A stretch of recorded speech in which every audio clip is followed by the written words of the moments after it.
Now that we parents are playing the part of kind of part-time teacher, we're not as aware of these red flags that might be out there. Let's start with some reading issues. What are some red flags that as parents we should be on the lookout for?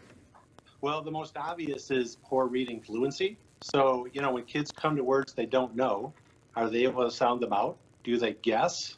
Do they skip them or just ask for help without trying? That's usually a sign of low auditory processing. They can't phonetically sound out words. Not wanting to read or especially read out loud.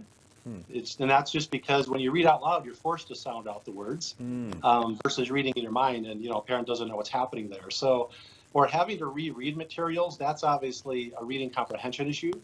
And that can be because of lack of fluency, because there's so much mental energy in just trying to figure out what each word is, that they're not in the flow of the story.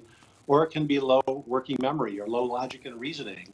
And also struggling with sight words. So you think about those first, second graders who are learning words like the and where and, things like that.